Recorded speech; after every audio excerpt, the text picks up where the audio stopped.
Molt bona tarda. Buenas tardes. Sobre todo a las personas que venís de tan lejos, tanto de Guatemala como de México. Sed muy bienvenidas y bienvenidos aquí en Barcelona. Estáis en el Palau Macaya, que es un centro de la Fundación La Caixa. Además, somos un centro UNESCO en Ciencias Sociales y Humanidades. Y es un centro que la Fundación La Caixa, que es una entidad filantrópica, supongo que os lo han contado, aquí en España y también en Portugal, tiene dedicado justamente a lo que vais a hacer hoy vosotros, que es hablar de un reto social, en este caso poniendo foco en la infancia. Aquí cada día hablamos, como os comentaba ahora aquí en una parte, hablamos cada día de diferentes retos, del que sea, pero siempre tienen en común denominador que la persona está en el centro y lo que se intenta es compartir reflexiones, compartir experiencias y si puede ser de actores que procedan de diferentes voces, mejor, porque esto nos lo confiere como una mirada holística y se supone que ante la diversidad de ideas a veces sí somos capaces de encontrar puntos de encuentro para encontrar soluciones o mejorar ese reto. Joan os presentará a las personas que vais a intervenir. Yo simplemente me gustaría dar las gracias por haber tenido esta idea de, justamente como decíais en la web, decíais que es un diálogo para compartir aprendizajes y herramientas operativas en el ámbito de la protección de la infancia a partir de las experiencias de Guatemala, México y Cataluña. Con lo cual, pues que sean muy bienvenidos esos aprendizajes. Y como decimos siempre aquí en Macaya, yo acabo siempre con una frase, siempre decimos que reflexionar es el primer paso para avanzar. Es decir, no conozco nadie que tome una decisión si antes no la haya pensado, no la haya reflexionado. Por mi parte nada más, encontraros como en vuestra casa y muchas gracias. Paso la palabra a Joan del Río. Gracias. Bueno, pues gracias Pep, gracias al Palau Macaya por acogernos hoy en esta jornada en la que pretendemos, con las personas que me acompañan, que ahora os iré presentando, seguramente no descubrir no sé qué cosa nueva, pero sí intentar reflexionar sobre cómo los sistemas de protección a la infancia de estas tres realidades, que en realidad son realidades distintas, podemos aprender las unas de las otras, podemos darnos ideas, compartir propuestas, miradas, como digo, en contextos que son contextos organizativos, socioculturales, etcétera, etcétera, distintos, pero que yo pienso que quizás estamos muchas veces pensando en hacer cosas nuevas, en cómo vamos a inventar no sé qué otra manera de hacer las cosas, y la propuesta de hoy en realidad va más de mirar lo que ya tenemos y ver si las cosas que ya tenemos en estos tres contextos, Cataluña, México y Guatemala, pues en realidad ya nos sirven si las pensamos o las articulamos quizás de otra forma y etcétera. Así que, bueno, yo conduciré un poco la conversación y al final, si tenemos tiempo, espero poder, de las intervenciones de las personas que me acompañan, pues poder tejer algo en esta línea que os digo, algunas reflexiones, algunas preguntas que espero que nos ayuden a que cada cual, en Guatemala, en México y también aquí en Cataluña, pues nos las llevemos a casa, nos las llevemos a los despachos y veamos si podemos hacer más cosas, hacer cosas mejores en la línea de sistemas que protegen a los niños, a las niñas, a los adolescentes en nuestros países. En primer lugar, le daré la palabra a Pep Muñoz, a Pep Muñoz, que és el director general de la Direcció General de Prevenció i Protecció a la Infància i l'Adolescència, la DGPPIA.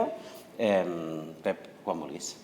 Molt bé, doncs moltes gràcies, Joan. Muchas gracias y bienvenidos aunque creo que lleváis algún día por aquí, y ya esta mañana hemos tenido ocasión de hablar y saludaros, pero bienvenidos a Cataluña en unos días que, como habéis visto, somos unos días de acogida de muchas personalidades que nos están visitando y, por lo tanto, yo creo que es un placer de poder contar con vuestra presencia. Joan, moltes gràcies per convidar-nos en aquesta jornada y es un placer poder encontrar y poder compartir con vosotros algunos puntos de encuentro, de unión, de unas realidades muy diferentes, como tú has dicho, pero con muchos más puntos en común de lo que seguramente en primera impresión pensamos, ¿no?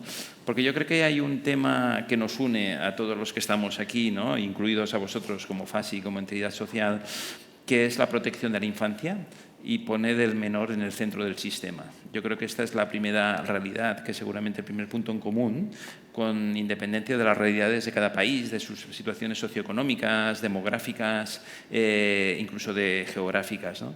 Hay un punto que es común y es cómo movilizamos recursos, cómo movilizamos los recursos de los que disponemos, en algunos casos más, en otros casos menos, para poder poner a la infancia en ese centro del sistema y para poder tener muy claro cómo protegemos a la infancia, que es un colectivo en situación de fragilidad y que requiere una protección, ¿no? Porque todos sabemos, a partir de cada una de nuestras realidades, sabemos cuáles son las amenazas que tiene este colectivo y tenemos muy claro hacia dónde tenemos que actuar, ¿no? Y yo creo que habéis elegido de una manera muy certera el lema de la jornada, ¿no? Familias y comunidad, ¿no? Porque realmente lo que está aquí en juego es cómo movilizamos, cómo fortalecemos a la familia, cómo fortalecemos al núcleo familiar para evitar algo que aquí tenemos muy claro, ¿no? y que esta Dirección General de Prevención y Protección de la Infancia lo tiene muy claro desde el minuto cero, ¿no? Que es cómo evitamos al máximo posible el desamparo, la tutela, ¿no? Que yo creo que es la última vía, es el último recurso del sistema. Y, por lo tanto, cómo centramos la atención y cómo centramos todos los esfuerzos en conseguir que los menores estén en su entorno familiar, estén con sus familias y, si no es posible, en la comunidad, tanto tiempo como sea posible, ¿vale? Yo creo que esto es un tema que a todos nos une, por lo tanto, porque muy a menudo se nos critica, ¿no? o se acusa al sistema de protección no solamente de Cataluña, sino de los países avanzados, de tender de una manera muy fácil o de una manera muy rápida hacia el desamparo, hacia la institucionalización. Institucionalizar es una medida que hemos de tomar muy a menudo, mucho más de lo que quisiéramos, pero es una medida que es el recurso que tenemos en el caso de protección, ¿no? Es una medida de protección última. Pero hemos explorado otras medidas y aquí es donde interviene el término prevención, ¿no? Que es el nuevo paradigma que estamos trabajando desde Cataluña. ¿Cómo hacemos prevención de los casos? ¿Cómo evitamos al máximo posible que los casos lleguen hasta los servicios sociales especializados, ¿no? hasta lo que se llaman aquí los EAIAs? Entonces yo creo que aquí hay una cosa que nos une. Seguramente habéis tenido oportunidades de conocer experiencias como la que FASI y alguna otra entidad está desarrollando en Cataluña, que son las casas de infants, ¿no? Que yo creo que es una alternativa muy importante y en la cual tenemos que explorar y tenemos que promocionar de una manera más intensa. Es decir, cómo movilizamos todos aquellos recursos que están en el ámbito local, porque esta es otra de las, yo creo, de las ideas claves que seguramente compartiremos, que es la proximidad, ¿no? La actuación desde lo local. Indudablemente, cuando hablamos de comunidad, hablamos de proximidad y hablamos de lo local. Y antes, en la prevención, yo creo que hay dos elementos básicos. Uno, intervenir con la mayor rapidez posible cuando tenemos algún indicio de que hay una cierta desprotección, ¿no? Y el segundo es la proximidad. Contra más cerca estamos del caso, mucho más fácil será su actuación y mucho más fácil será movilizar recursos que ayuden a esa actuación, ¿no? Y entonces yo creo que ponía el acento, ¿no? en experiencias que yo creo que aquí podemos compartir y que sean muy interesantes, como es la Casa dels Infants. Yo creo que esto es una experiencia muy interesante, que seguramente ellos tendrán la oportunidad de conocer. Ayer estuvieron, por lo tanto ya sabéis en lo que os hablo. Entonces, como DSPIA estamos muy comprometidos con esta medida, ¿no? Y yo creo que otra medida también, que esta mañana les exponía, yo creo que vale la pena también que pongamos aquí, para nosotros es importante también el modelo Barnahus. Creo que es otro modelo que vale la pena exponerlo aquí, ¿no? Porque el modelo Barnahus es un modelo también que da respuesta a un problema que seguramente es muy común en estos países, ¿no? Y es la desprotección de las menores, de las niñas en especial. Todo y que el modelo Barnahus va dirigido a niñas y niños víctimas de abusos sexuales, ¿no? Pero yo creo que esta es una realidad que desgraciadamente es muy común en nuestros países, que tenemos que afrontar de una manera muy seria, de una manera muy preventiva, actuando con el máximo rigor.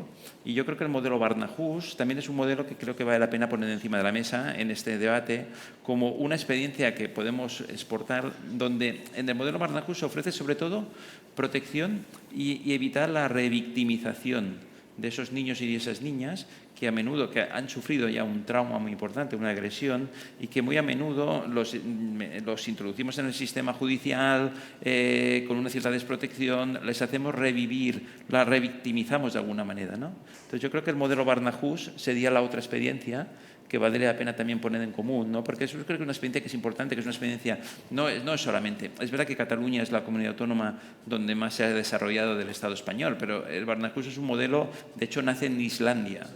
No es un modelo, no, lo hemos copiado, no es una original, es un modelo que hemos exportado de Islandia, que está presente en muchos países y que en el Estado español se está desarrollando en muchas comunidades autónomas. Entonces yo creo que también es un modelo que os invito también a trabajar, porque yo creo que es una experiencia muy, muy interesante, que es de aquellas experiencias que no tiene un coste económico muy elevado, sino que es un tema de voluntad, ¿no?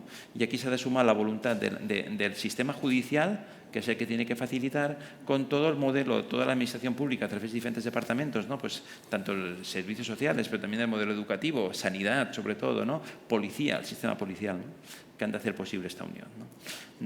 Podría extenderme mucho más, porque ya sabes que me gusta hablar mucho y yo creo que evitemos, pero yo creo que es importante que los escuchemos a ellos y entonces yo aprovecho nada más agradecerles la presencia. Creo que habéis hecho un esfuerzo tremendo poder venir hasta Cataluña a poder compartir, ¿no? Con todos nosotros vuestra experiencia. Yo creo que es de mucho de agradecer y agradecer también a Fasi por haber hecho posible esta jornada y este encuentro. Muy bien, pues gracias, Pep. Sí, como dice Pep, estos días veréis, porque ayer ya estuvisteis en una casa de infantes, pero en estos días que estáis por aquí os intentaremos mostrar tanto cuanto podamos, porque también al revés nos pasa, que cuando venimos a vuestros países también nos gusta ir a ver, bueno, ¿y qué cosas estáis haciendo? Ahora después al final intentaré, bueno, ver si podemos hablar un poco de esto, de este tipo de experiencias. Y nosotros, como FASI, estamos muy contentos, muy satisfechos de que efectivamente, como dice Pep, nuestro sistema de protección tenga la mirada puesta en sistemas cuanto más preventivos posibles, porque seguramente ir a la raíz del gran problema de que nos falten recursos, de que nos falten plazas, de que nos falten familias de acogida, pues es el desamparo. ¿Sí? Así que si fuéramos capaces de desamparar más, o sea, de desamparar menos, pues seguramente necesitaremos menos plazas de todo. Y ayer en la conversación que teníamos, no recuerdo exactamente cuándo salió, pero me gustó que en algún momento, no me acuerdo quién fue de vosotros, habló de procesos de amparo. Y me pareció muy curioso, porque nosotros hablamos de procesos de desamparo, y en cambio vosotros, no recuerdo quién fue, pero hablando de procesos, hablasteis de procesos de amparo. Y me pareció fabuloso pensar en el sistema de protección como, en el que hacemos procesos para amparar y no para desamparar. Y este viraje del sistema de protección en Cataluña, pues creo que seguramente va un poco por ahí. Juan Miguel, te doy la palabra, preséntate tú, porque tienes un cargo tan largo que mejor te lo presentarás tú que si lo tengo que leer yo. Y Luis, también de México, os doy la palabra. Bueno, merci por la invitación y por la cálida acogida. Creo que es importante hablar en su lengua, porque la lengua es el catalán, ¿no? Hice un esfuercito. Pues, muchas gracias por la invitación a la Fundación, a FASI, por traernos acá a platicar de México y de estos temas tan importantes como la protección de la infancia. México es un país muy grande, 120 millones de habitantes, 32 entidades federativas, una república federal, y nosotros venimos del gobierno federal, ¿no? Yo creo que las soluciones tienen que darse desde los gobiernos locales, como decía el director, desde la territorialidad y el primer contacto. Esos gobiernos de primer contacto son la alternativa y son la salida para anticiparnos y prevenir las violencias. En ese sentido, creo que México se encuentra en una situación en la que tiene que trasladar los avances de su ley, de la Ley General de Derechos de Niñas, Niños y Adolescentes, que da cuerpo normativo a las leyes locales, para plasmarlo y aterrizarlo en territorio. Y creo que ahí es la brecha donde México tiene que poner mayor atención. Nosotros hablamos de decenas de miles de niños institucionalizados en México y queremos transitar a un modelo en el que la familia y la comunidad sea el centro de la alternativa. Luis, mi compañero, va a platicar más sobre la gran apuesta que tiene el gobierno mexicano por transitar hacia un modelo comunitario, pero voy a hablarles un poco no mucho, pero de la realidad actual. México pasó de estos escenarios de instituciones de asistencia social enormes. Por ejemplo, nosotros, la Procuraduría Federal depende del Sistema Nacional DIF, que es la institución que se encarga de la asistencia social a nivel nacional, que regula la asistencia social, y ellos llegamos a tener instituciones de hasta 600 niñas, centros de asistencia de hasta 600 niñas. Obviamente eso ya no, los edificios existen, pero ya no están ocupados en ese número de población. Y tenemos un gran problema porque los centros de asistencia social no tienen un financiamiento por parte del Estado. Y eso es una brecha que hay que cerrar, que urge conseguir la manera de cómo el Estado asume ese control, control hablando de presupuestal y de responsabilidad como Estado. Pero creo que nuevamente toca a los gobiernos locales, los gobiernos estatales y municipales, pero nosotros como federación tenemos creo que la obligación de crear alternativas y de llevar alternativas. Entonces, los modelos que ayer vimos, la Casa Infants y los que veremos en Girona, creo que son una alternativa que puede empezar a transitar a un cambio en México. México sí que ha avanzado con la ley, sí que ha avanzado en la reforma de derechos humanos. Luis, yo creo que nos va a poder profundizar sobre el tema. Él es un gran experto, es un abogado brillante en México. Pero creo que tiene que trasladarlo a política pública. México no ha podido consolidar un sistema de protección adversario porque es un tema presupuestal. Ayer creo que platicábamos Luis y yo, y no sé si él coincida, pero solo hay dos formas de ejercer derecho, con política pública o con dinero. Y la mayoría de nuestros connacionales creo que su alternativa va a ser la política pública. Entonces, en la medida en que nosotros cerremos esas brechas entre la ley y la realidad, podremos avanzar. Creo que hasta aquí dejaría un poco el contexto mexicano y le daría el uso de la voz a Luis para que nos explique la gran apuesta que es el modelo nacional de cuidados alternativos. Muy bien, muchas gracias. Gracias, Juan.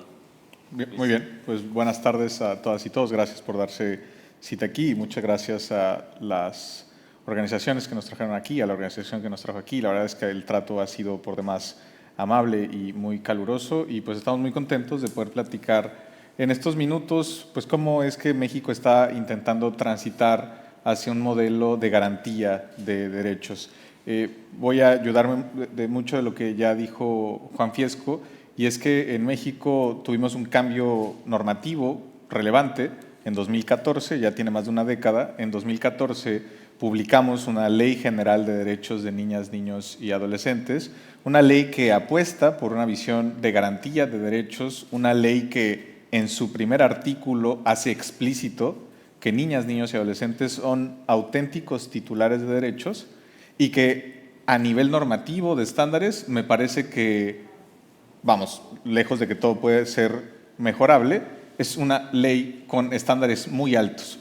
Es una ley que, por ejemplo, deja muy claro que institucionalizar a niñas, niños y adolescentes, llevarlos a centros de cuidado del Estado o de organizaciones, es una medida excepcional, es un último recurso y que debe ser empleado de forma subsidiaria y además por el menor tiempo posible.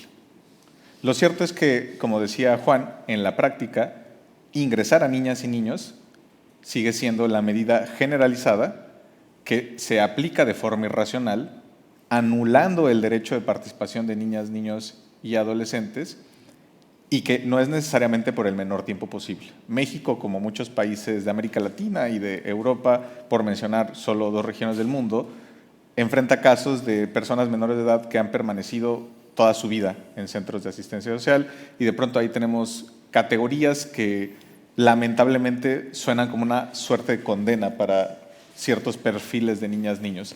Si tienes una discapacidad, si tienes grupos de hermanos muy diferenciados, con edades muy distintas me refiero, pareciera que es una suerte de condena a permanecer en el sistema de cuidado. Y frente a ese cambio normativo, las leyes no modifican realidades. A veces quienes somos abogados pensamos que sí. Es un pensamiento muy pobre porque tú puedes publicar la mejor ley posible, pero eso no genera un cambio a nivel cultural. No hace ni siquiera que las instituciones adjudiquen lo que está ya público en la ley. Y entonces enfrentamos un modelo en el que me parece importante destacar que quienes pueden tomar la decisión de enviar a un niño al sistema de protección son básicamente 3 actores institucionales, principalmente ministerios públicos, que son agentes de las Fiscalías Generales de Justicia, estas instituciones que persiguen delitos en México. También lo pueden hacer juezas y jueces del ramo familiar y penal, y también lo pueden hacer las Procuradurías de Protección, que es en donde trabajamos Juan y yo, en la Procuraduría Federal de Protección de Niñas, Niños y Adolescentes. Y la gran mayoría de niñas y niños que tenemos en México en centros de asistencia social, no tenemos una cifra muy clara, pero vamos, son decenas de miles de niñas y niños en esta situación, han llegado al sistema de protección por orden de un ministerio público. Un ministerio público que no tiene ningún tipo de enfoque de infancia y adolescencia, un ministerio público que no escucha, por ejemplo, a un niño de 5 años, no le interesa preguntar quiénes son sus referentes afectivos, un ministerio público que participa de una visión, digamos, muy limitada del concepto de familia. Es decir, si quizás un niño de 5 años no puede realmente seguir al cuidado de su familia biológica, en serio se descarta, y vamos, hay casos así en los que nadie de la familia biológica puede hacerse cargo, hay muchas ocasiones en que en México las niñas y los niños tienen referentes afectivos comunitarios. Pero vamos, como eso no está en la ley explícito, los ministerios públicos ven como algo imposible dejar ese niño hoy bajo el cuidado de una red comunitaria. ¿Y eso a qué lleva? Al fenómeno de la institucionalización. Y me parece también importante destacar que en México muchos funcionarios públicos siguen participando en una idea que es muy lamentable, pero lo piensan con un sentido genuino, que lo mejor que le puede pasar a muchas niñas y niños es llegar a un centro de asistencia social. Vamos, que ahí tendrán un mejor entorno, y posiblemente eso se piensa frente a las crueles realidades que viven las niñas y los niños en sus contextos familiares, y aunado al abandono del Estado que en muchas ocasiones también ha, digamos, exponenciado esa falta de cuidados por parte de la familia. Entonces, estamos lidiando con un panorama legal que es muy idóneo frente a un enfoque cultural desde las instituciones que es muy pobre y que estamos intentando modificar. Bien, me voy a ir muy rápido con lo que preparamos para ustedes. El año pasado publicamos un modelo nacional de cuidados alternativos. Es la apuesta que tenemos para trabajar los siguientes años e implementar un sistema de garantía principalmente del derecho a vivir en familia. Como ustedes bien lo saben, las niñas y niños que llegan a los sistemas de protección por lo general pierden el derecho a vivir en familia, entre muchos otros derechos como el de seguridad jurídica, debido proceso legal, justicia adaptada. Las niñas y los niños que llegan al sistema de protección por hechos que se le atribuyen a sus familiares, por lo general en nuestro país pierden el derecho a vivir en familia.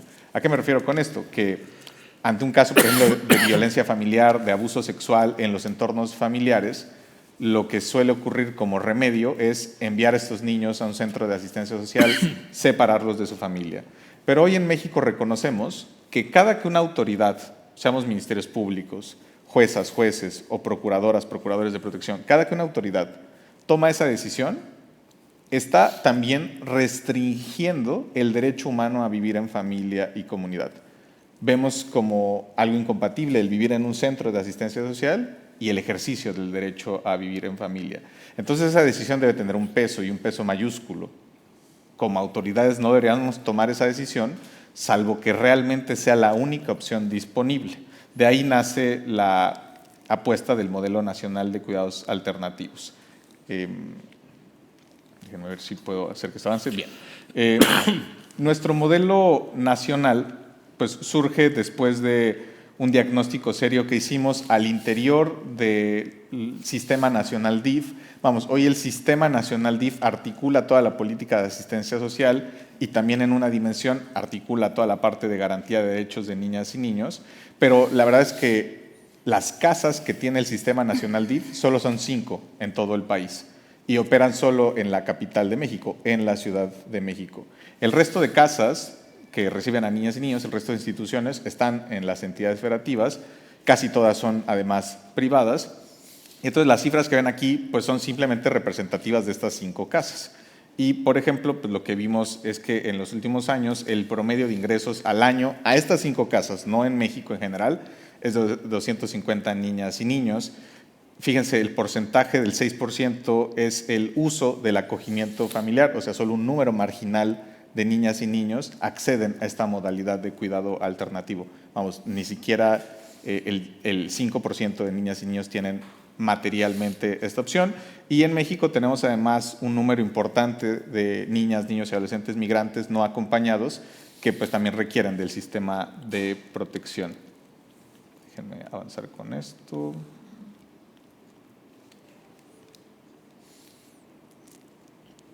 Bueno, destacar que tenemos también identificados en los últimos años que en muchos casos la pérdida de cuidado familiar se da por delitos cometidos por la propia familia.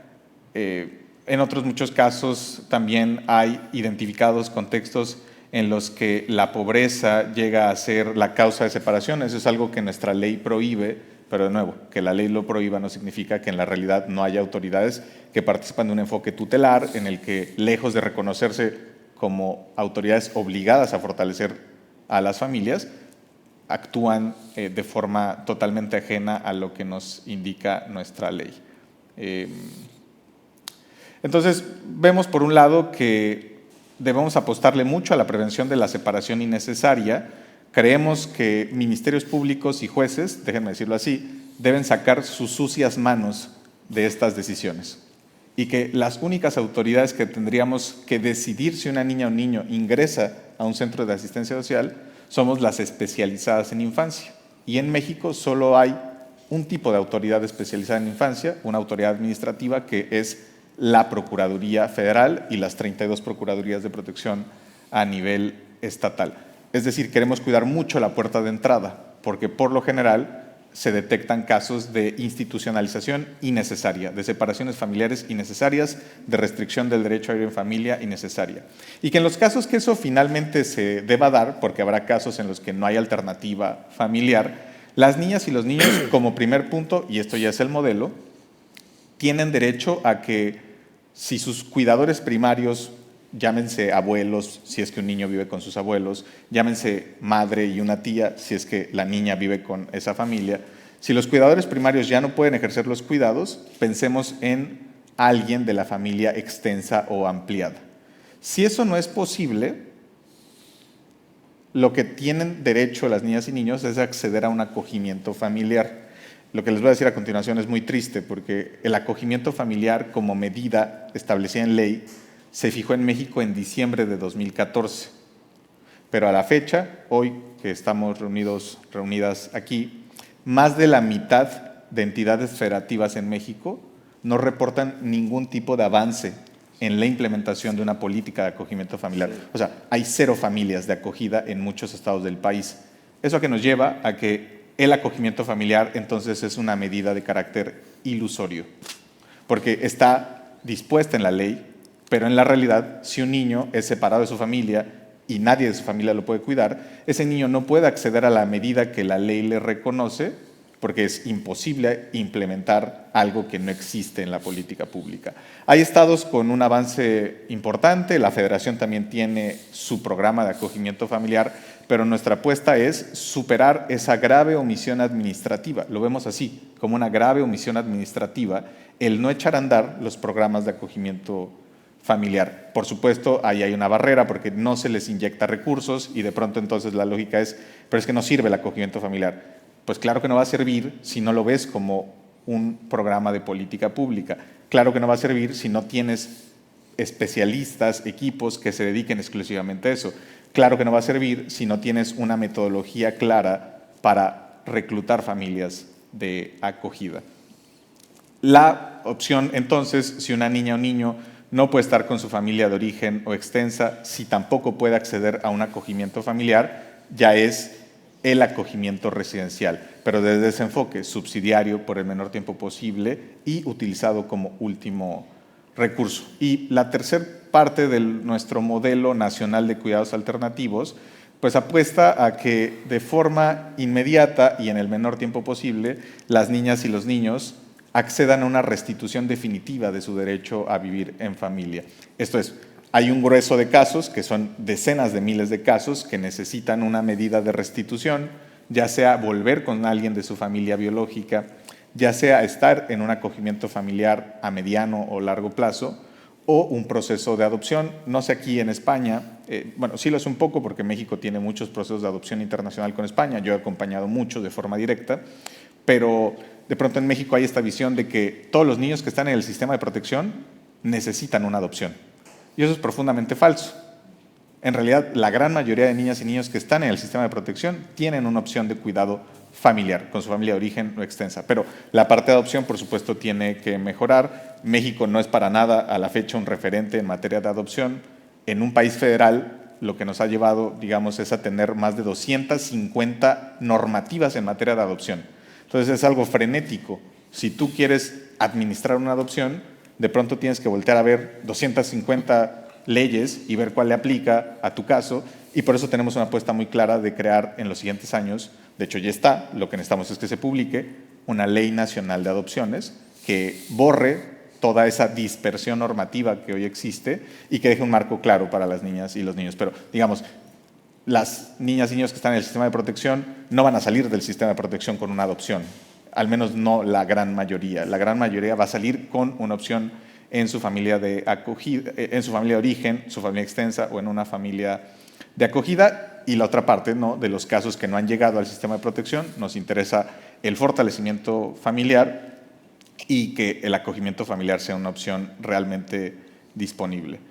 En realidad voy a cerrar con eso, solo destacando pues, que tenemos entonces un enfoque en este modelo de 4 cuidados alternativos: la familia de origen, extensa o ampliada, el acogimiento familiar, el acogimiento residencial, y para los casos en donde nunca más la familia biológica será una opción, ahí sí la familia adoptiva, pero también reconocida, digamos, la adopción como un proceso radical y que también es subsidiario, ¿no? No nos interesa necesariamente incrementar el número de adopciones porque vemos la adopción como un proceso radical, como una última ratio, ¿no? Por supuesto, en los casos que tenga que ser así, las niñas y los niños deben tener acceso a una familia idónea. Estamos también en un modelo en el que afirmamos constantemente en México y tenemos litigios en la Suprema Corte donde buscamos nosotros como Procuraduría Federal que la Corte nos responda a esta pregunta respecto a que si los adultos tenemos derecho a adoptar o no. Desde la Procuraduría Federal afirmamos que no existe el derecho a adoptar. Existe el derecho a registrar una solicitud, a que te evalúen libre de discriminación, que da igual si yo soy gay, que da igual si yo estoy casado, que da igual si yo soy soltero, que se evalúe mi idoneidad de forma clara y que solo voy a ser idóneo si represento una familia idónea para una niña, niño o adolescente. Les dejo simplemente esta lámina con las fechas más relevantes del año pasado, de este año y del año que viene, de cómo estamos implementando este modelo nacional de cuidados alternativos. Aunque la Federación no es una suerte de autoridad superior a los estados, la ley sí nos da un régimen de coordinación y estamos aprovechando mucho ese régimen de coordinación para que los estados, los 32 estados con realidades políticas, culturales, económicas, sociales, familiares distintas, sigan la misma lógica y también por ahí vamos lográndolo. Tenemos una muy buena coordinación con los estados, todos los estados del país. Yo hasta aquí dejaría la presentación. Creo que no avanza. Bien, yo hasta aquí dejaría la presentación. La siguiente lámina únicamente son unas preguntas que me parece que nos podemos, nos tenemos que plantear y bueno, que sepan pues también lo que en el modelo nacional ya hemos avanzado y que estamos avanzando. Quisiera cerrar con ese dato pues también muy problemático de que para 2022 teníamos únicamente 444 familias certificadas para todo México, para, digamos, un país que tiene más de 30 millones de niñas, niños y adolescentes, y que al menos un porcentaje requiere en muchas ocasiones una separación temporal, a veces definitiva, de su familia, y pues en la medida que no apostemos por una adecuada implementación, pues siempre seguiremos dejando a las niñas y los niños en las instituciones. Hasta aquí dejaríamos la presentación de México y pues muy atentos por si es de interés de alguien formular alguna pregunta. Muchas gracias. Muy bien, muchas gracias. Muchísimas gracias, Luis. Muchas gracias, Juan, por compartir con nosotros, por explicarnos, bueno, hacernos como esta radiografía de cómo es el sistema de protección en México, de cómo la ley. A mí me parece súper interesante rescatar algunas de las cosas que dices porque creo que a mí me impresionó la primera vez que os escuché hablar de restitución de derechos y me parece que simbólicamente esto nos coloca en un lugar completamente distinto, entender que aunque el sistema de protección en ocasiones no tenga más remedio que separar a un niño de sus familias, esto incurre en una vulneración de derechos que tomamos a cargo, que debemos de restaurar en el momento que sea posible, con el máximo de medidas, etcétera. Esto me parece maravilloso como idea, ¿no? Y que nos proyecta ¿no? como a una mirada distinta. Esto me parece súper interesante. Y después algo que quizás después también podremos debatir, complementando también con la experiencia de Guatemala, pero también me parece interesante, ilustrativo para nosotros, esta idea de gobierno federal que tiene capacidad normativa pero que no tiene las manos en el terreno, ¿no? Y cómo la experiencia en México, en la que seguramente hay más distancia de la que tenemos aquí, pero que aquí también tenemos estas dificultades, ¿no? En bajar las políticas de, pues por esto que hablaba antes Pep, de este viraje hacia la prevención. Bueno, y esto está bien, como decía Luis, la norma prevé que haya familias de acogida, pero después, cuando tenemos que aterrizar esto, si no hay familias, de nuevo estamos vulnerando derechos, ¿no? Y bueno, creo que tenemos como aprendizajes también a hacer de esto que nos cuentas y de esto que nos contáis para poder trasladar también aquí a esta realidad. Muchas gracias. Después debatimos un poco más y les pasamos la palabra a las representantes de Guatemala, a María José y a Mónica. Y antes de daros la palabra también, que ya veis que me gusta quedarme con algunos detalles, me parece también muy interesante que en el cargo de Mónica, ¿no? En su cargo, se habla de cómo es, que me parece muy bonito, porque Mónica es directora de Dirección de Protección Especial. Y esto de Dirección de Protección Especial, de nuevo, me parece también muy interesante porque no es protección y ya, no es una protección cualquiera. Y bueno, creo que las palabras que usáis nos ayudan también a pensar, nos ayudan y nos obligan a repensar algunas de las cosas que hacemos y que damos como por supuestas. Así que os doy la palabra. Gracias. Pues bueno, buenas tardes a todos y a todas. Mi nombre es María José Ortiz. Yo tengo más de 15 años de experiencia trabajando en la protección de la infancia y adolescencia. He sido subsecretaria de Protección del Gobierno de Guatemala y directora del Consejo Nacional de Adopciones. Quiero hablarles un poco del contexto y de la realidad de Guatemala. Somos un país con 17 millones de habitantes viviendo en Guatemala y otros 3 millones viviendo en el extranjero. De esta población, la mayoría de la población vive en pobreza y algunas en pobreza extrema. La mayoría de la población son niños, niñas y adolescentes, y la mayoría de la población es indígena. Contamos con 23 pueblos mayas, pueblo garífuna, pueblo xinca y el pueblo mestizo. Estamos trabajando arduamente en lograr realmente tener la protección que requiere la infancia y la adolescencia, aunque detrás de todas estas necesidades de protección especial, lo que subyace es la pobreza, que da origen a todas estas necesidades. También es importante contarles que nosotros venimos de una historia marcada por un conflicto armado interno que duró 36 años, durante los cuales se cometieron actos de genocidio. Los niños que sobrevivieron no ingresaron a orfanatos de aquel entonces, sino que fueron acogidos por la propia comunidad.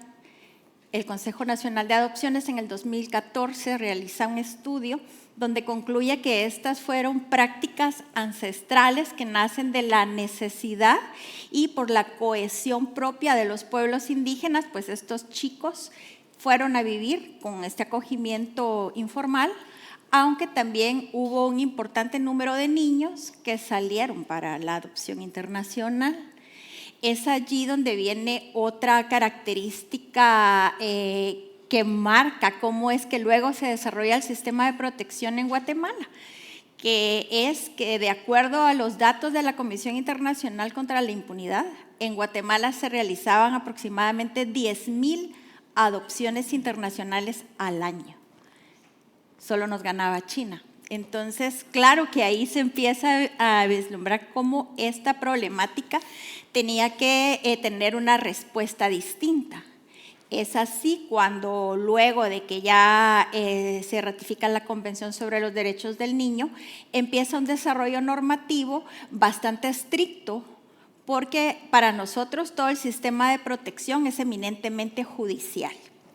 No hay tantas medidas administrativas para la protección. A nosotras nos decía un juez una vez, bueno, yo no institucionalizo a los niños, pero deme una alternativa. Si hay otro programa, tomamos ese programa. Pero no estaba ese programa. Entonces es así como tenemos, se estima que son 5,000 niños viviendo en hogares de protección, de los cuales hay 1,000 que están en una nebulosa, que son los convenios educativos, donde los padres voluntariamente dan a los niños por situación de pobreza para que la institución privada les pueda dar su educación y satisfacerle otras necesidades, pero sin que haya un control sobre las condiciones en las cuales se encuentran estos chicos. Hay otros 3,000 niños que están viviendo en hogares de protección que son privados, que no reciben ningún aporte económico por parte del Estado, que son en su mayoría de base religiosa, donde sí hay controles de supervisión que hace el Consejo Nacional de Adopciones como reminiscencia de ese sistema, que los hogares eran para poder tener a los niños mientras se iba a la adopción internacional. También dentro del Estado de Guatemala, la Secretaría de Bienestar Social es el ente que tiene estas medidas de protección especial. Se tienen 19 hogares de protección y 2 albergues para niñas migrantes, donde se abriga a un estimado de 1,000 niños, niñas y adolescentes. Para poder atender a estos chicos, se ha organizado un sistema que se llama sistema porque es lo que conviene, pero no es un sistema como tal, sino que son 4 entidades estatales que son las que se encargan de toda la protección, que es el organismo judicial como el primer eslabón en esta cadena, porque como les decía, todos los casos son judicializados, es decir, la separación familiar sí tiene metidas las sucias manos del juez para poder poner al niño en una medida de protección. Tenemos a la Procuraduría General de la Nación, que viene a ser como el abogado de los niños, es el que representa a todos los niños que carecen de representación legal. Tenemos al Consejo Nacional de Adopciones, que trabaja las adopciones, aunque desde que ya no tenemos adopciones internacionales, de 10,000 bajamos a 100 niños al año en adopción nacional. Sí hay familias interesadas, pero las familias quieren bebés, no quieren a los niños que tenemos dentro del sistema, que como bien dice Luis, no todos van a ser susceptibles de una adopción y en su mayoría son adolescentes. Y está la Secretaría de Bienestar Social, que es la entidad que implementa estas medidas de protección.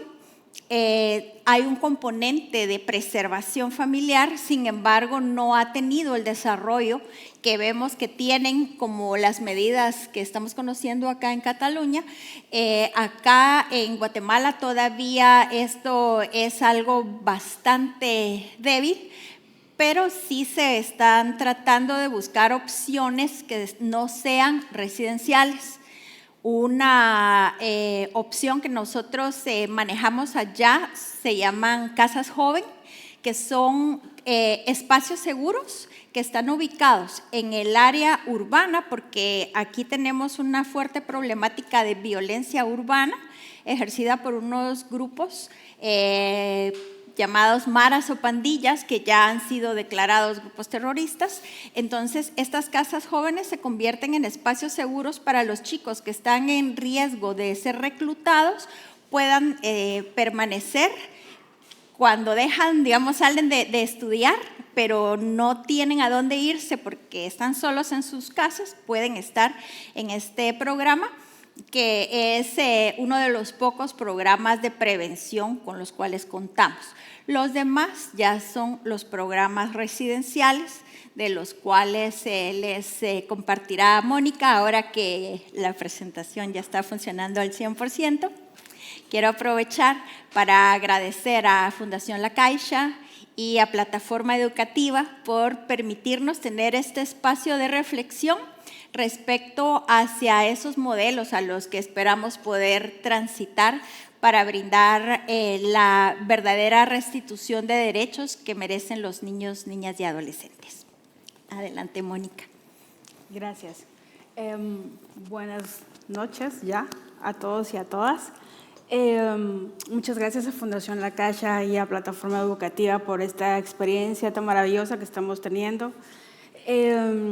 Realmente, como lo decía María José, tenemos 4 instituciones con las cuales tenemos que articular, ¿verdad? Y un poquito ahí es el reto, ¿verdad?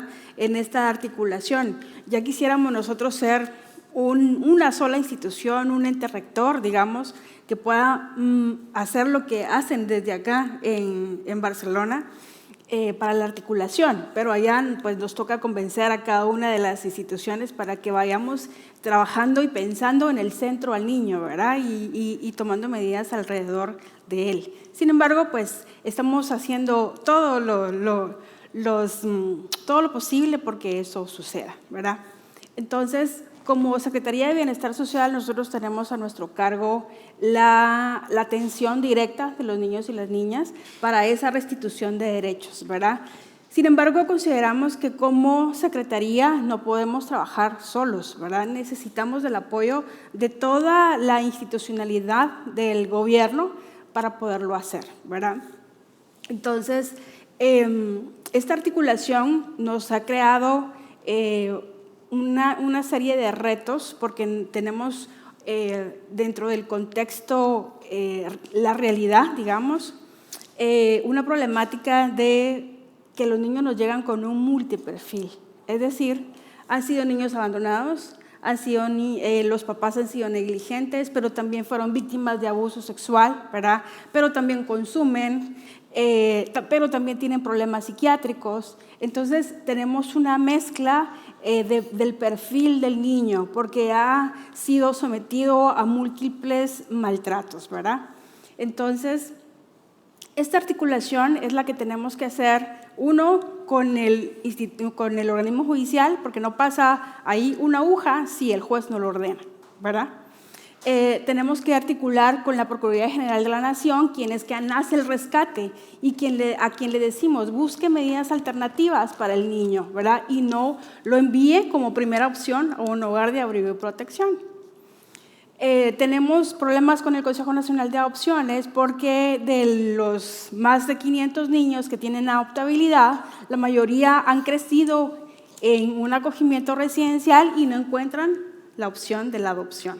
Entonces sabemos que las familias prefieren niños pequeños, ¿verdad? No van a preferir ni adolescentes ni mayores de 8 años, peor grupo de hermanos y peor adolescentes con problemas psiquiátricos o de consumo. Entonces, esta problemática, ¿verdad?, nos enfrenta a nosotros porque tenemos a los niños de forma diaria, atención 24/7, ¿verdad?, con una convivencia fragmentada, puesto que todos nos piden abrir hogares para cada problemática en específico, ¿verdad? Pero nosotros abrimos un programa o un hogar de abrigo y se llena. O sea, es inmediato. Entonces, la institucionalización debería de ser la última opción. Nosotros, después de la Convención sobre los Derechos del Niño, en el 2003 tenemos la implementación de la Ley de Protección Integral de la Niñez y Adolescencia, en donde sí establece muy rotundamente que la institucionalización debe ser la última opción. En la práctica se ve que se ha hecho un esfuerzo bastante grande, pero sigue siendo una de las medidas prioritarias. Entonces, a nosotros nos llegan a tocar a la puerta, miren, le traigo a esta niña con una orden de juez, ¿verdad?, en donde no tenemos un historial, no tenemos cuál ha sido la problemática en sí, ¿verdad? Nos toca empezar de cero para la atención. Entonces, así ahí es que estamos trabajando. Actualmente tenemos un plan de trabajo en donde dijimos, bueno, en estos 4 años de administración tenemos muchas ideas, ¿verdad? Porque gracias a Dios nosotras venimos del campo de niñez y adolescencia, ¿verdad? Nuestra profesión hacia ahí nos ha llevado. Y entonces sabemos la problemática y sabemos cuál es la propuesta, ¿verdad? Pero, bueno, todos sabemos que trabajar con el Estado es un poco burocrático. Entonces, hay procedimientos que se atrasan muchísimo y que nosotros queremos que sean un poco más ágiles, ¿verdad? Pero, como hablando con Juan, decimos, bueno, a los niños no, el gobierno o la política, digamos, no la pone en primer lugar, la pone en último lugar. Y decíamos, es que los niños pues no votan, ¿verdad? Votan las mujeres, votan las personas mayores, ¿verdad? Pero los niños no salen a manifestar, entonces no les importa, digamos, a las altas autoridades ponerlas en agenda. Entonces dijimos, bueno, dentro de nuestro plan de trabajo sí tenemos que ser realistas y ver qué podemos lograr. Y estamos poniendo al niño al centro, ¿verdad? Tomando decisiones alrededor de él, pero también trabajando con la familia. Nosotros creemos que si no trabajamos con la familia, el niño regresa al mismo sistema, ¿verdad? Lo sacamos y luego vuelve a entrar. Entonces, vimos una realidad institucional que era la falta de personal especializado para la atención directa de los niños y empezamos a contratar, empezamos a capacitar a las personas para que pudieran atender, ¿verdad? Fue un reto bastante grande, es aún un reto bastante grande, pero ahí vamos tratando de cumplir los estándares que nos piden para poder lograr la atención. Estamos ampliando las opciones de acogimiento familiar temporal. Nosotros creemos que esta es una alternativa que puede arreglar la mayor parte del problema. Obviamente es temporal, ¿verdad? Y tenemos que seguir trabajando con la familia para que pueda regresar a su entorno natural. Y también implementamos todo un proceso de reintegración segura y saludable a través de la gestión de casos. Todos los programas, de los 19 programas de Guatemala, están implementando los públicos, porque tenemos 114 privados, pero los públicos están implementando gestión de casos en donde por pasos ordenados, digamos, trabajamos analizando el interés superior del niño mediante estudio de casos y ahí tomamos decisiones. Ahí trabajamos con la familia a nivel local, a través de las sedes departamentales de la Secretaría de Bienestar Social y tomamos esa serie de medidas para después ir al juez y decirle, mire, María José está ya preparada, tiene condiciones para poder recibir al niño de regreso, Entonces, esa es la apuesta a la que estamos ahorita trabajando con todo el esfuerzo en Guatemala. También estamos implementando una transferencia monetaria. Sabemos, y creo que México lo comentó, que al igual nosotros en la ley PINA le decimos a la Ley de Protección Integral de la Niñez y Adolescencia, la pobreza dice, la ley, que la pobreza no es un motivo para la separación familiar. Sin embargo, en la práctica sí lo es. Porque si nosotros garantizamos desde las instituciones del Estado, desde los ministerios, esa garantía de derechos, obviamente vamos a prevenir más, ¿verdad? Pero eso no sucede. Entonces, sabemos que la pobreza sí es un medio por el cual la Procuraduría General de la Nación separa a los niños de su familia. Entonces, en el análisis nos dice, bueno, ayudémosle a la familia a tener un empujón para poder tener a su hijo de vuelta.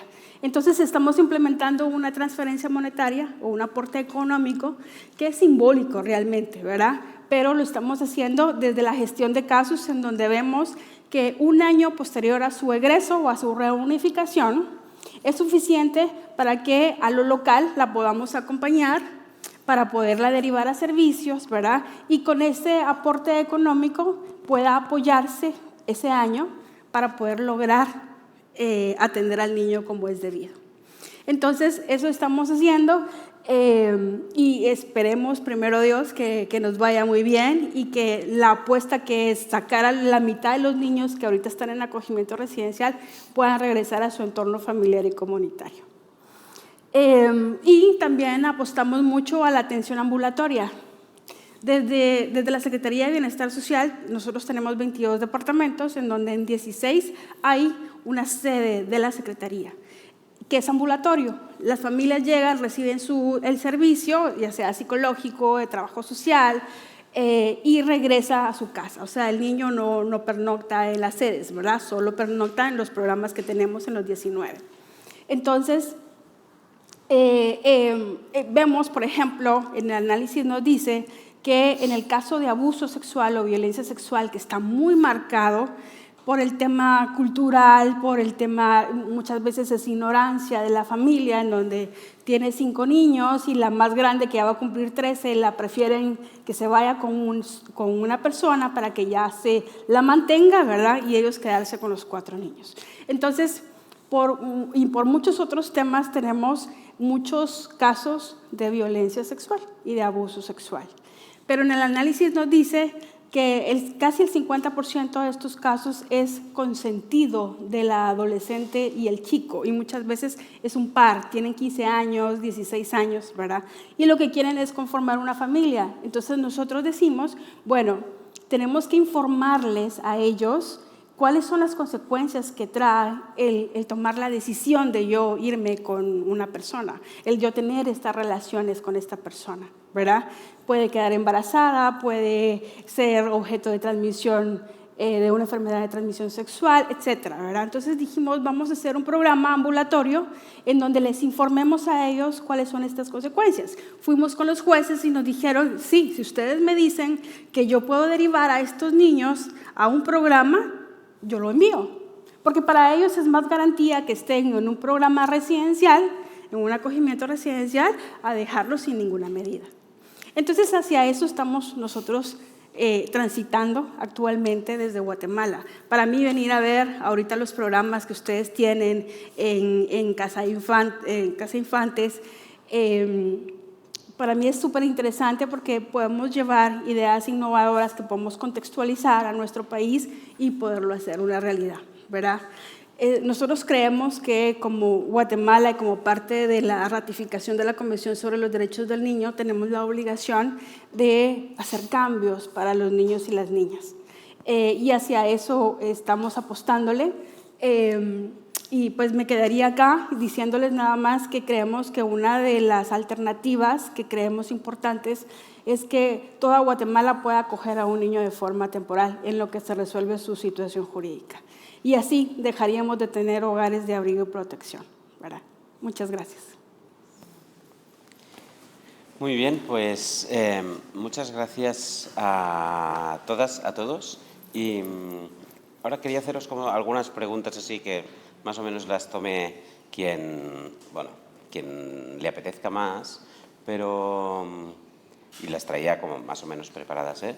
Pero ahora, mientras les escuchaba, no puedo resistir contar una cosa, y es que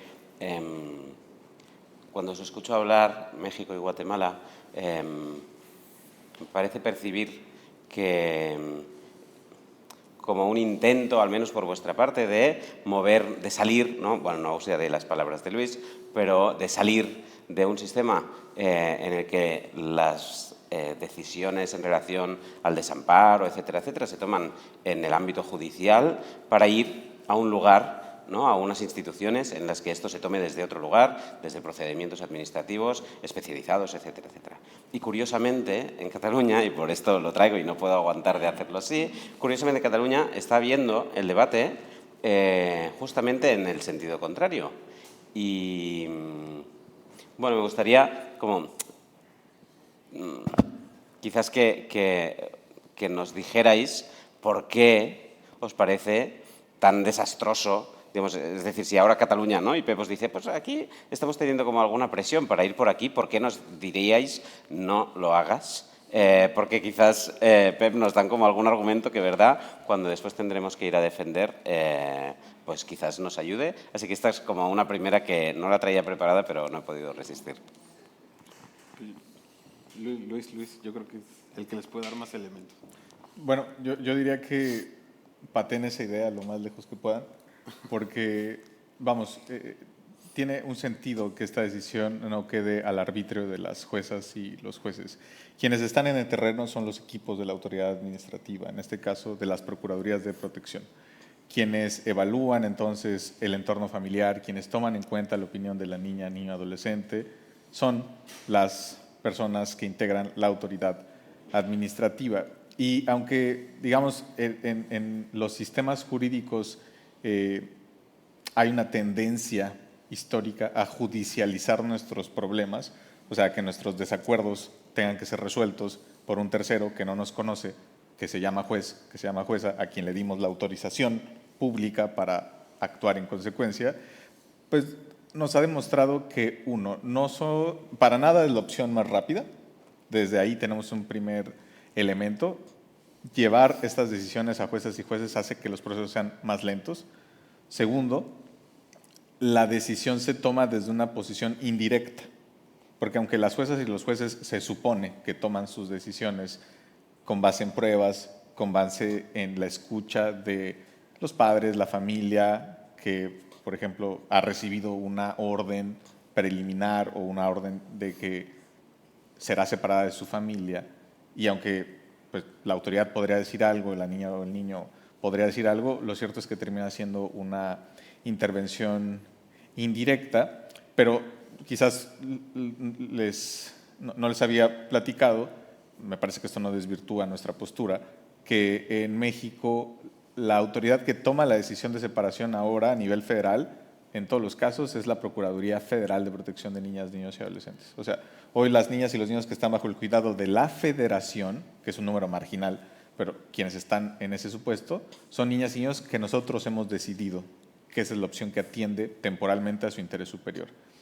Pero la ley en México nos obliga a que llevemos esa decisión a un proceso automático, oficioso de revisión judicial. ¿Cuál es nuestra tasa? Bueno, casi el 100% de ratificaciones de nuestras medidas. Pero ya es un proceso de ratificación en donde lo que las juezas y los jueces revisan es si la decisión fue proporcional a partir de los elementos que nosotros les presentamos, si era la mejor opción disponible a partir de esos mismos elementos y en general si se respetó el debido proceso. Nosotros lo que tenemos que acreditar para tomar esa decisión es la existencia de un riesgo inminente contra la vida, integridad o libertad de una niña, niño o adolescente. De tal suerte que esa valoración administrativa se puede articular y no es lo mismo que alguien desde su escritorio de juez, desde una visión estrictamente legal, tome una decisión, a que la decisión se construya en sede administrativa desde enfoques pues, diversos, desde la aproximación psicológica, de la aproximación de trabajo social, incluso la aproximación médica y, por supuesto, la aproximación legal. en ese sentido, salvo que transitáramos hacia un modelo de justicia especializada en niñas, niños y adolescentes, con procedimientos adaptados, con un lenguaje distinto, con espacios distintos y con garantías extremadamente reforzadas que nos aseguren que las personas que se van a tomar que se van a sentar a tomar esa decisión son realmente especialistas, que los procedimientos estén fijos en ley. Para nada me parece una buena idea que ustedes cambien hacia un modelo del que nosotros estamos intentándonos separar y que estamos separados, pero sí con esta visión de que la decisión al final del día sí se revisa por una jueza o juez, pero no se toma por una jueza o por un juez. Y quisiera cerrar también con algo que me parece un aporte también de México, vamos, que tampoco es creado por México, pero que México lo está impulsando, me parece de manera destacada, que es el abandono de la visión propietaria de los padres y madres respecto a sus hijas e hijos. No somos tan cínicos por lo general desde las instituciones, y el derecho tampoco es tan cínico como para poner en la ley los padres y las madres son dueños de sus hijas e hijos y son propiedades, son cosas. No somos tan cínicos, pero en la práctica la verdad es que es un pensamiento muy similar a ese. Y de tal suerte que en México tenemos ya 2 jurisprudencias obligatorias para todas las juezas y jueces del país, que vamos, lo venía platicando en el avión con Juan, y ustedes lo deben saber, la jurisprudencia de las Cortes Constitucionales, incluso de las Cortes Internacionales, está aquí, y la realidad operativa de los casos está aquí, ¿no? Hay una disociación, parece que en ese momento irreconciliable, entre esas jurisprudencias y lo que se decide realmente en los casos. Pero en jurisprudencia en México tenemos ya un abandono de la patria potestad como figura que relaciona a padres y madres con sus hijas e hijos. Nosotros estamos avanzando hacia el modelo de responsabilidad parental, y lo relevante me parece que no es la sustitución de las palabras, lo relevante es el replanteamiento del modelo que relaciona a niñas y niños con sus padres y madres, porque más bien la razón de más peso por la que estos casos se llevan a la justicia, a los sistemas judiciales, es porque de pronto concebíamos que la patria potestad era un derecho de padres y madres respecto a sus hijas o hijos.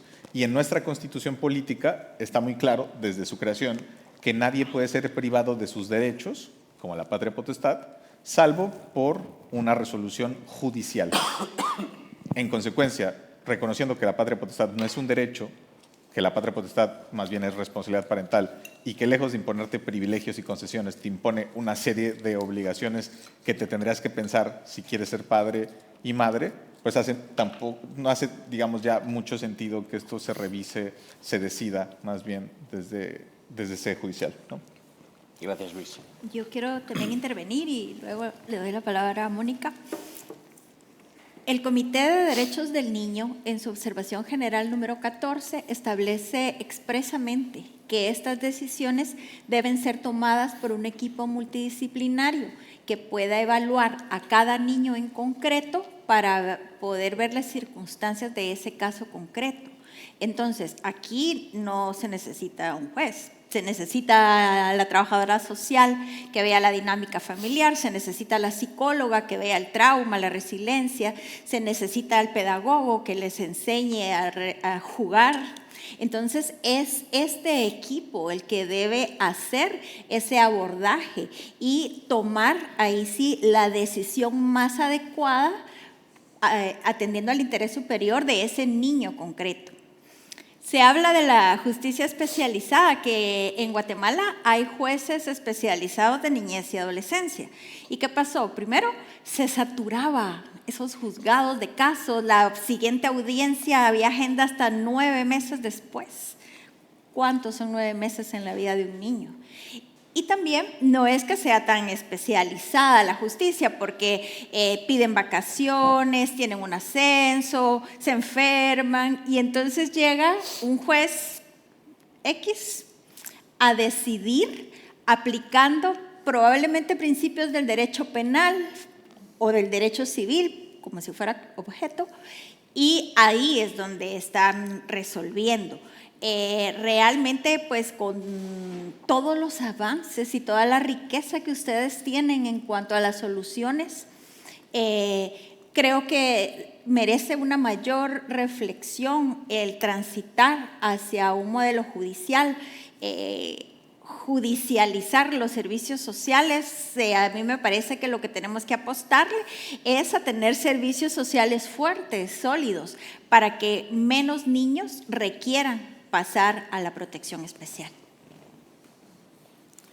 Yo agregaría que en la práctica sí es muy difícil el que las decisiones tengamos que esperar a la atención de un niño por una decisión judicial.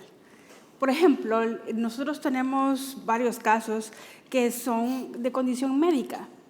Entonces, el doctor nos recomienda hay que operar ya. Yo necesito autorización judicial para la operación.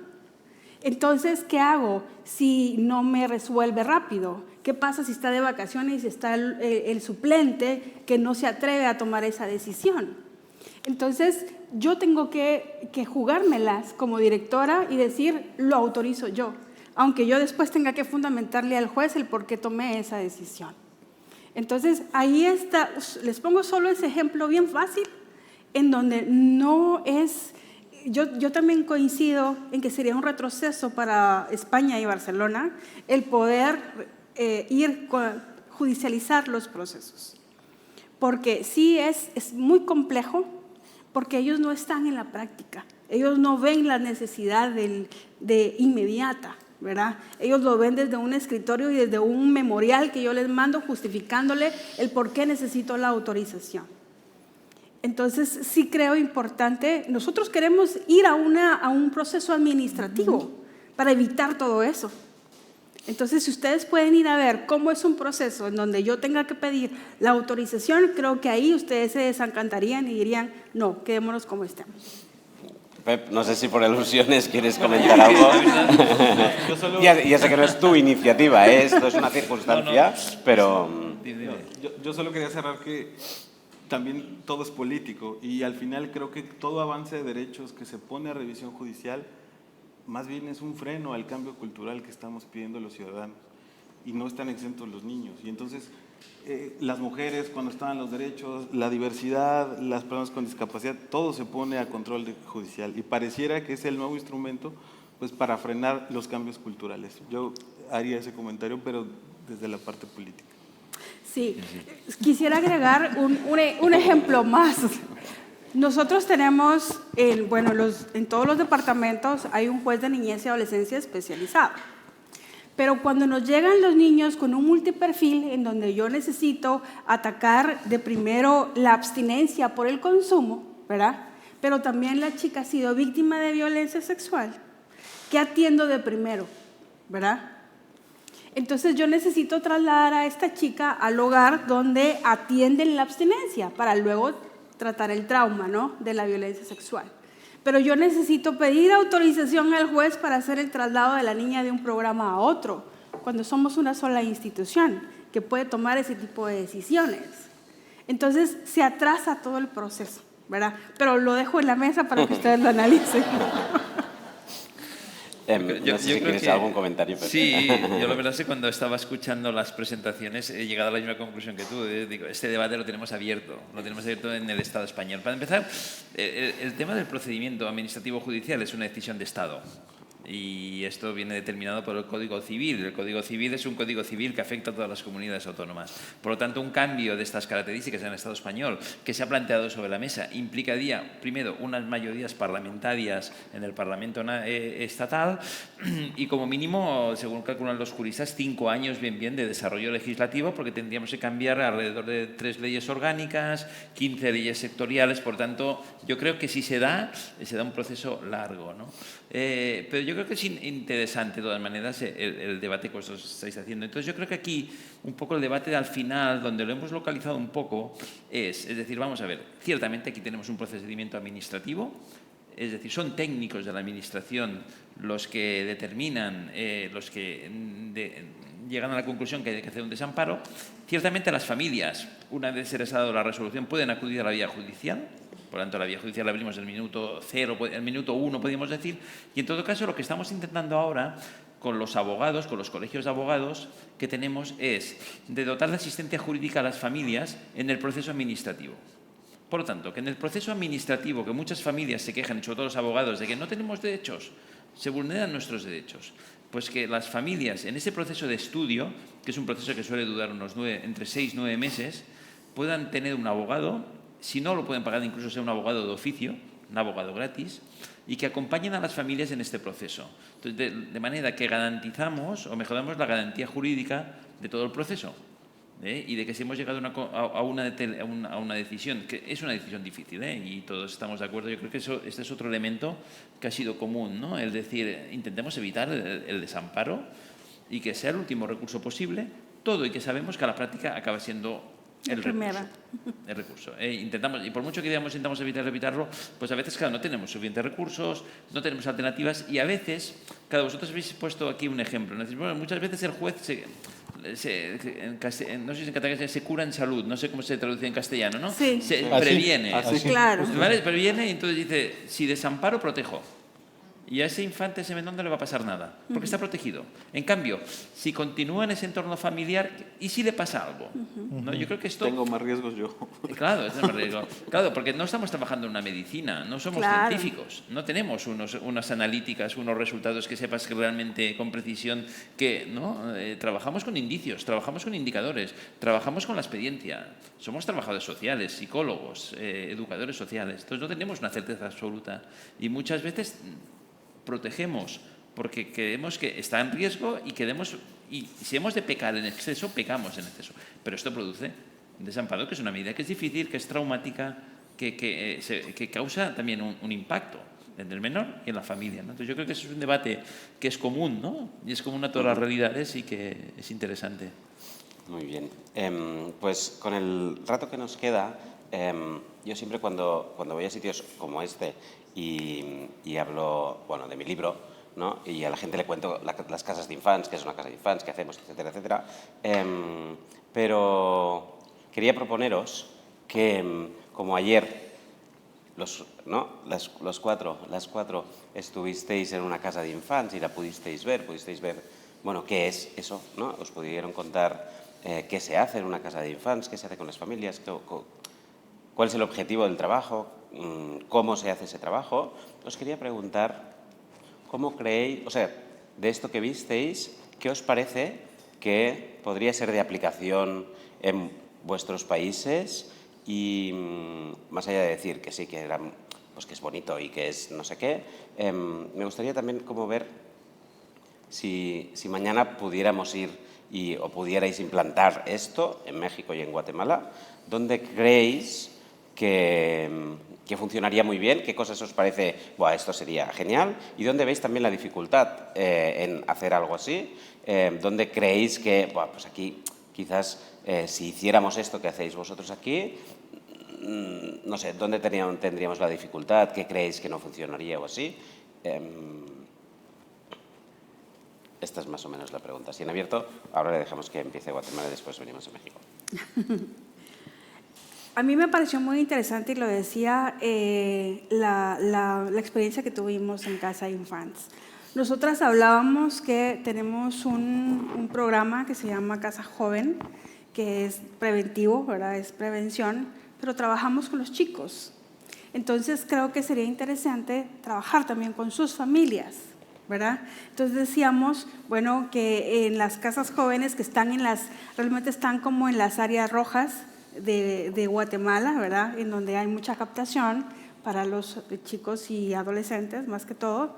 Entonces, sí sería interesante que podamos aplicar esta metodología en estos programas, pero trabajando también con la familia. Sí, yo agregaría que, claro, sí se tiene cierta escuela para padres, pero que es como llegan a recibir su clase los papás y se regresan. No, esto de que sea esta tutoría en casa para ver, bueno, léale el cuento, cálmela de esta manera, esto sería algo muy, muy importante porque es diferente, sobre todo para la educación para adultos, ver que eso sí va a ser importante en mi vida, ¿no? Esa metodología. Creo que además se podría extrapolar para las oficinas municipales de niñez y adolescencia que tenemos en Guatemala para tratar de estar más cerca de la comunidad y que puedan tener también estas herramientas para mejorar estas relaciones parentales, porque muchas veces no se trata de graves violencias. De hecho, muchos de los niños nunca debieron haber sido separados de sus familias, sino que se hubiera podido trabajar con las familias. También pensaba en, Jordi una vez hablaba de una app para que pudieran incluso los chicos poder hacer algunas consultas, o incluso los padres, ¿verdad? Pensar, bueno, ¿cómo reacciono ante esta situación? ¿Será que esto que estoy haciendo es maltrato o no? Porque hablábamos también, uno educa un poco como lo educaron a uno, más estas cosas que la experiencia, el desarrollo te va enseñando. Pero hay muchas dudas que creo que es algo que podría ser sumamente importante, obviamente no desde un modelo que para Guatemala, ¿verdad? La realidad es que no va a ser que pueda ir ciertos días a dormir ahí, pero sí como ciertas horas para que las personas vayan a las casas, al contexto del chico, y ahí poder ayudarles a hacer estos cambios en las dinámicas familiares. Bueno, en México la verdad es que tenemos, les decía ya, un marco jurídico idóneo, pero me parece que por distintas razones en los últimos años, y me parece que es parte de la maduración del propio sistema que le apostamos en 2014, que es muy poco tiempo para hablar de una reforma al sistema de protección, pero me parece que ahí de pronto la apuesta muy clara en muchos temas, como el acogimiento familiar, por ejemplo, fue que el Estado asuma en su totalidad esa tarea. En nuestra Ley General de Niñez y Adolescencia, por ejemplo, para los casos de adopción sí se prevé la participación de centros privados, centros de asistencia social. En México ya no puede haber adopciones si no son gestionadas por las Procuradurías de Protección. Ninguna fundación, ningún centro puede procesar casos de adopción, pero la ley sí prevé un margen de participación prácticamente para que psicólogos, trabajadores sociales de centros privados hagan evaluaciones de familias, pero quien toma la decisión siempre es el Estado. Pero, por ejemplo, para el acogimiento familiar, la ley no previó ningún modelo de coordinación con la sociedad. Y me parece que lo que yo me he estado planteando, no diría los últimos días, sino las últimas horas en realidad, es, digamos, la necesidad de que ciertas acciones que son indispensables para la restitución de derechos de niñas y niños, como todo lo relativo al acogimiento familiar, se dé en el modelo al que aspira la propia Convención sobre los Derechos del Niño. La Convención sobre los Derechos del Niño no aspira a que el Estado por sí mismo y solo él sea quien saque adelante los derechos de las niñas, niños y adolescentes. La propia apuesta de la Convención y el propio mandato de la Convención es que la garantía de los derechos sea por las familias, en primer lugar, por la sociedad y por el Estado. Entonces, de pronto me parece que en México estamos en un buen momento para generar primero un marco normativo que delimite hasta dónde y cómo es que la sociedad puede participar en estos procesos, pero desde el reconocimiento que es indispensable que participe en esos procesos. Porque en el modelo actual que tenemos, por ejemplo en el DIF nacional, no hay ni siquiera el espacio físico para que, por ejemplo, ocurra un modelo como el que visitamos ayer. No hay posibilidad para desarrollarlo en ese sentido exactamente. Entonces necesitamos hacer un ajuste a nuestro marco jurídico, delimitar, pero también incentivar a que la sociedad civil participe en estos esfuerzos y que con eso veamos también cómo avanza la implementación del acogimiento familiar desde un enfoque, pues, digamos, muy tripartita, ¿no?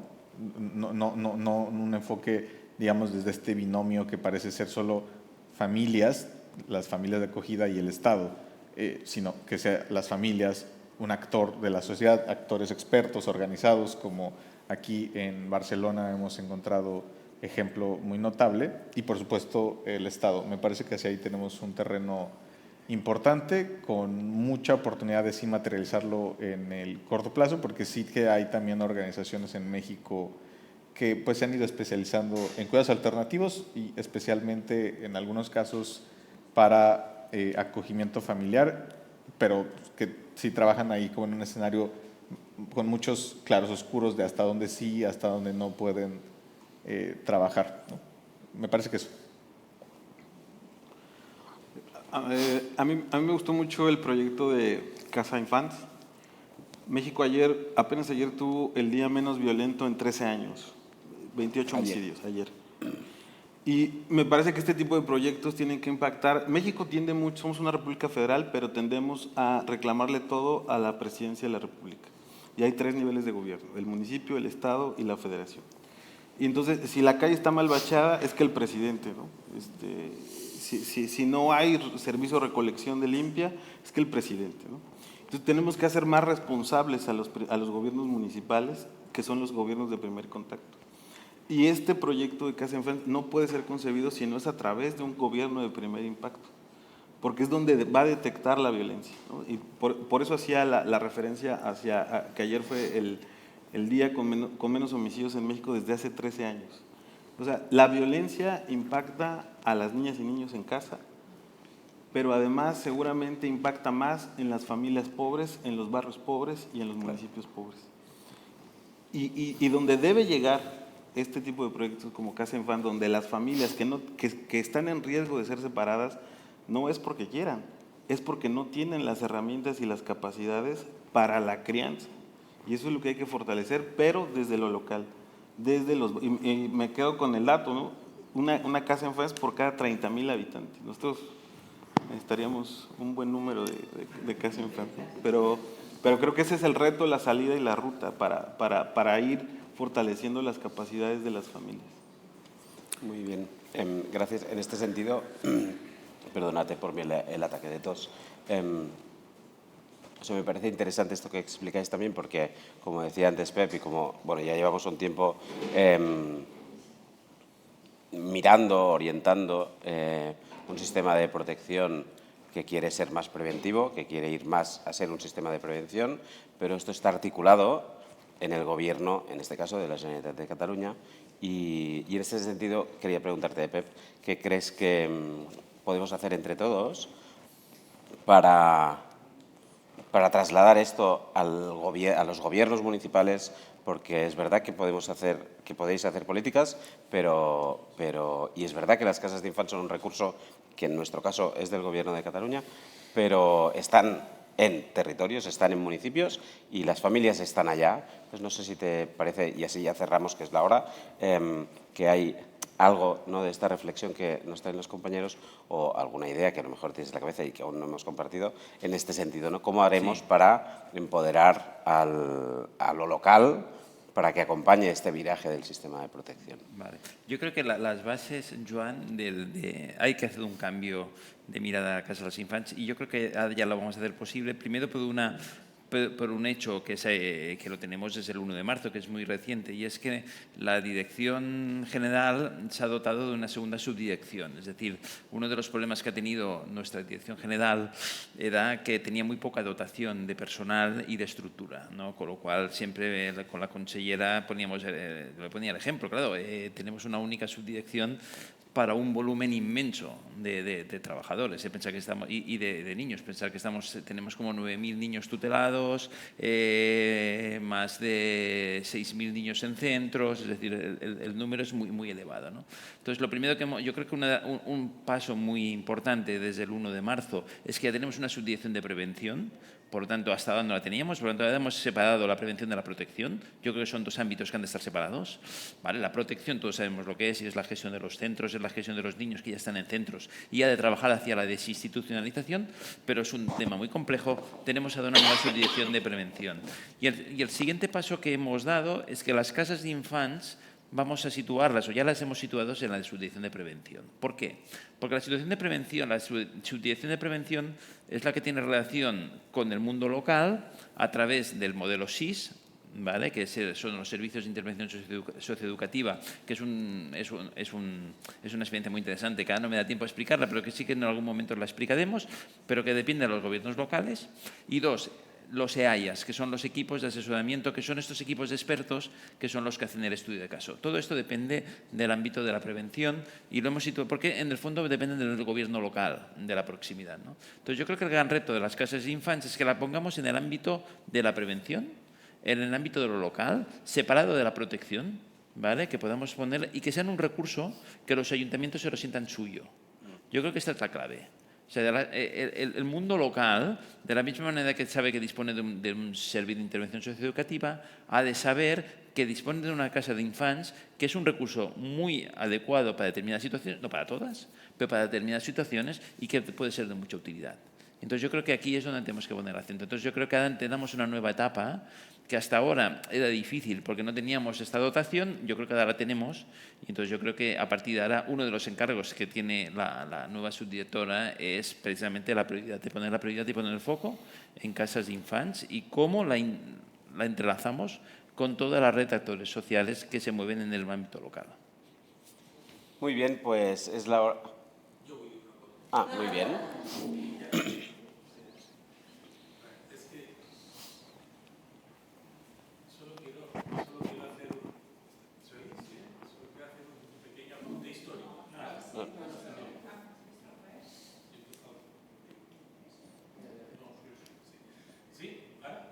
¿No? No, pero te escuchamos, te escuchamos. sí. Escuchamos bien. Un pequeño apunte también para valorizar encuentros como este. ¿Ahora sí? Era al revés. Era para un pequeño apunte para valorizar, digamos, la importancia de encuentros como este. ¿Eh? Y lo voy a poner como ejemplo con la Casa de Infants. O sea, la Casa de Infants, igual como el director ha hablado del Barnahus, que lo copiamos del norte, la Casa de Infants la copiamos del sur. Es una experiencia que se conoció en Uruguay hace unos 15, 16 años, no sé, prefiero no saberlo exactamente porque me siento más viejo si lo sé, donde conocimos una experiencia que aquí nunca se nos había ocurrido, que era poner en contacto los niños con los papás en el mismo servicio. Y hicimos un trabajo de sistematización y adaptación a Cataluña para poder implementarlo como modelo y ha hecho todo un proceso de crecimiento que ha logrado reducir 5 veces el tiempo de estancia de los niños en los servicios. Por lo tanto, vale la pena, digamos, tener en cuenta esta reducción de tiempo en los tiempos de los niños que todos sabemos que son muy largos, ¿no? Por lo tanto, creo que es muy importante conocernos porque desde diferentes perspectivas y, por ejemplo, nosotros ahora estamos fascinados con las utopías mexicanas como un gran modelo de atención alternativa desde lo que sería la combinación de lo cultural, lo deportivo y lo social, poniéndolo todo en conjunto. O desde las experiencias que están haciendo en Guatemala con educación, de la acreditación de las competencias de personas que no han podido hacer procesos formativos, pero que saben hacer cosas. Por lo tanto, hay acciones y enseñanzas que ustedes nos dan que nos sirven a nosotros para avanzar mucho, porque ustedes con muchos menos recursos están logrando cosas que luego aquí nosotros podemos aplicar con nuestros recursos. Por tanto, quiero agradecerles el que han venido aquí, nos estén contando, porque nos ayuda mucho a poder avanzar de forma alternativa y diferente. ¿Sí? Gracias. Muy bien, pues gracias Jordi por el apunte y por efectivamente honrar, ¿no? Esto no lo inventamos, fuimos allá, lo copiamos, lo trajimos para allá, es de recibo ahora de nuevo distribuirlo, ¿no? Y poder ponerlo al alcance de todos. Y para cerrar, os quiero agradecer a las 5 personas que me habéis acompañado, quiero agradecer al Palau Macaya, quiero agradecer a todo el equipo de internacional de Plataforma Educativa que permite y que genera un contexto como este. Muchísimas gracias por acompañarnos y muchísimas gracias a las personas que estáis aquí también.